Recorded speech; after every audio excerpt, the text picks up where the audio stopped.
dihadapi umat Islam saat ini, yang dihadapi oleh kita saat ini, karena kita menghadapi sebuah masyarakat yang mungkin masih perlu peningkatan konsistensi dan keistiqomahan dalam ibadah sholat. Kenapa hal ini sangat penting? Sudah sangat jelas dan sangat baca. Kunci kesuksesan kita, kalau kita mau bahagia di akhirat, kunci kesuksesannya, hal yang pertama akan Allah assessment pertama Allah dengan para malaikatnya kepada kita adalah sholatnya benar atau tidak. Setelah sholat itu benar, sudah dianggap amal yang lain akan mengikuti, pasti benar. Tapi kalau sudah sholatnya salah, amal yang lainnya dianggap no way, nonsense, tidak ada artinya.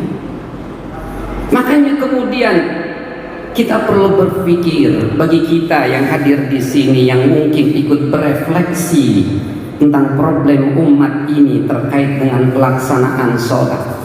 Mungkin pertama kita harus meyakinkan kepada diri kita dan berkomitmen bahwa saya tidak akan pernah meninggalkan sholat sepanjang hidup saya sekalipun, karena kunci sukses saya boro-boro di dunia, di akhirat yang lebih lama itu adalah sholat, apalagi di dunia. Ketika kita bisa melaksanakan sholat 5 waktu dengan baik dan benar sesuai dengan tuntutan Allah dan Rasulullah, hakul yakin, jaminan Allah, kata Allah kepada dunia, ya dunia ikhdami man khadami. Kata Allah di dalam salah satu hadis, wahai dunia, jadilah engkau khadam, jadilah engkau pembantu, jadilah engkau yang mengikuti, taat dan turut kepada orang yang berkhidmat kepada aku. Ciri orang yang berkhidmat kepada Allah adalah di antaranya dari sekian ciri tidak pernah meninggalkan sholat 5 waktu, apalagi dengan kualitas sholat yang sangat baik. Hadirin yang dimuliakan Allah, bagaimana kemudian pemikiran kita untuk memecahkan masalah ini? Kenapa banyak umat Islam berbondong-bondong meninggalkan sholat, bahkan kadang dengan sangat santainya mengatakan saya mah tidak pernah sholat? Atau mungkin ketika datang waktu sholat yang muncul lisannya adalah indikasi atau tanda-tanda bahwa dia menganggap sholat itu adalah sebuah problem. Apa buktinya? Ketika ada adzan Allahu Akbar, Allahu Akbar, barusan tadi salat, sekarang udah salat lagi. Itu adalah bukti, dan itu banyak terjadi dan terdengar. Itu adalah bukti bahwa salat dianggap sebagai sebuah problem. Maka kemudian yang harus kita gali dan harus kita ungkap, apalagi kalau kita seorang ilmuwan yang juga punya concern terhadap masalah agama, dalam masalah keberagamaan yang harus kita gali, bagaimana cara kita mengkampanyekan sholat, bahwa sholat itu adalah sesuatu yang penuh dengan kenikmatan, sebagaimana kita menikmati secangkir kopi, atau mungkin kalau misalkan yang masih suka merokok menikmati sebatang rokok, walaupun itu juga dilematis, ada yang mengatakan haram, yang mengatakan makruh. Bagaimana cara kita menjadikan sholat ini sholat yang penuh kenikmatan, yang sehingga kedatangan sholat itu adalah dinanti-nanti dan didambakan. Maka kemudian dalam salah satu khutbah yang mungkin beberapa bulan lalu saya sampaikan di sini, yang harus kita upayakan adalah bagaimana caranya agar kita menjadi penikmat sholat, dan bagaimana caranya kita menjadikan dan mengkampanyekan bahwa sholat itu adalah sesuatu yang penuh dengan kenikmatan. Maka salah satu solusinya adalah dengan pendekatan sholat berbasis output. Itu yang kemudian saya khatib sendiri sedang upaya kembangkan, sholat berbasis output. Apa maksudnya? Kalau misalnya Bapak hadirin, para bapak yang dimuliakan Allah, melakukan sebuah aktivitas, katakanlah aktivitas perdagangan, maka kemudian ketika ditanya, Bapak mau jualan? Iya, saya mau jualan. Maka kemudian yang saya tanyakan, Bapak mau jualan apa? Maka kemudian orang itu berpikir, saya mau jualan X. Kemudian apakah kemudian ketika sebelum menjawab itu, Bapak yang saya tanya kemudian berpikir, enggak, saya enggak berpikir apa yang mau jualan dulu, saya berpikir bahan apa dulu dan proses apa dulu. Ternyata tidak, tapi berpikir output dulu, barang apa yang mau saya jual. Setelah itu berpikir bahan apa atau input apa yang diperlukan, dan kemudian proses yang dijalankan sampai menghasilkan output tadi. Pertanyaan kepada kita, pernahkah ketika kita hendak sholat, kita bertanya kepada diri kita, ketika kita selesai sholat, Assalamualaikum warahmatullah, Assalamualaikum warahmatullah, pernahkah di awal kita targetkan, setelah saya salam saya ingin hati saya tenang, setelah saya salam saya ingin pikiran saya menjadi lapang, hati saya menjadi lapang, pikiran saya menjadi luas? Pernahkah ketika kita setelah selesai sholat, saya ingin hati saya semakin dekat kepada Allah? Mungkin pengalaman saya pribadi, sebelum saya menemukan hal ini, beribu-ribu kali sholat saya tidak melakukan itu.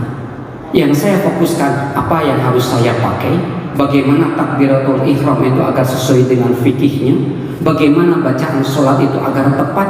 Tapi setelah sholat tidak berpikir, setelah saya sholat, apa yang mau saya maui setelah saya sholat. Maka kemudian sholat itu menjadi kurang menarik bagi mereka yang kurang memiliki komitmen beragama. Coba lihat para bapak hadirin yang dimuliakan Allah, ternyata banyak orang melakukan sesuatu untuk mencapai sesuatu yang dinamakan ketenangan. Mungkin para hadirin pernah mendengar adanya meditasi, adanya yoga, ada tai chi, ada senam pernapasan, dan itu jumlahnya orang yang senangi pada hal itu banyak. Dan apa yang mereka raih? Apakah yang mereka inginkan adalah gerakan-gerakannya? Tidak. Apa yang mereka inginkan adalah ketenangan, kedamaian, ketentraman, ayemnya hati setelah melakukan gerakan-gerakan yang saya sebutkan tadi. Pertanyaan berikutnya, apakah sholat bisa merepresentasikan sebagai sebuah media kita untuk mencapai hal tadi? Hakul yakin 100% saya bisa katakan bisa. Apa buktinya? Al-Quranul Karim. Di dalam salah satu surat Ar-Ra'd ayat 28, Allah Subhanahu wa taala berfirman, A'udzubillahi minasyaitonir rajim. Bismillahirrahmanirrahim. Alladzina amanu wa tatma'innu qulubuhum bidzikrillah. Ala bidzikrillah tatma'innul qulub. Yakni orang-orang yang beriman yang hatinya itu tentram dengan zikir kepada Allah. Ketahuilah dengan zikir kepada Allah hati akan tentram. Tatma'innu itu satu akar kata dengan tumakninah. Tumakninah itu ayem, stabil, damai, tenang.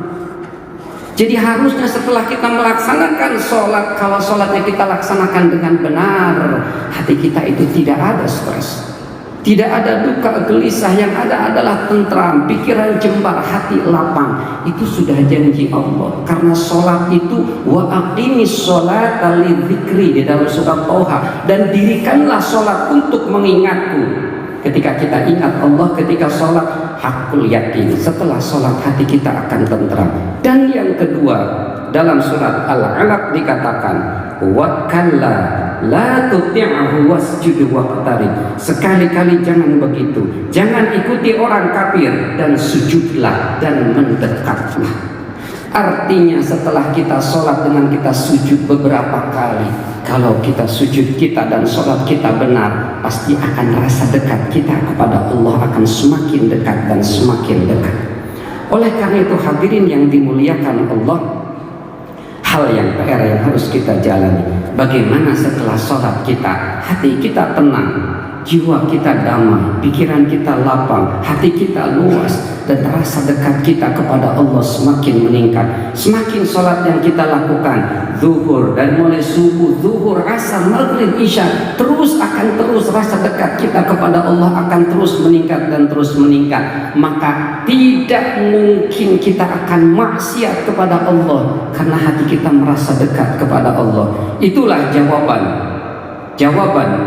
bagi banyak pertanyaan. Katanya inna sholata tanha 'anil fahsya wal munkar. Sesungguhnya sholat itu mencegah perbuatan keji dan munkar. Kok banyak orang sholat tetap dia fahsya wal munkar?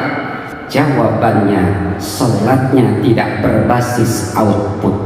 Sholatnya tidak menjadikan dirinya tenang, dan sholatnya tidak menjadikan dirinya semakin dekat dan semakin dekat kepada Allah.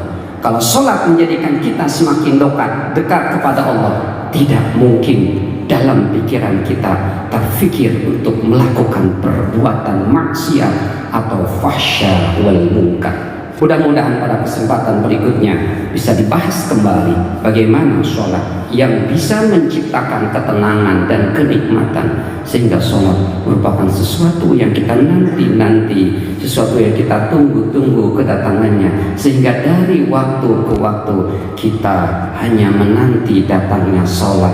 Dan itulah sesuatu yang dibanggakan Allah kepada para malaikatnya. Kata Allah, aku membanggakan kepada umat Muhammad.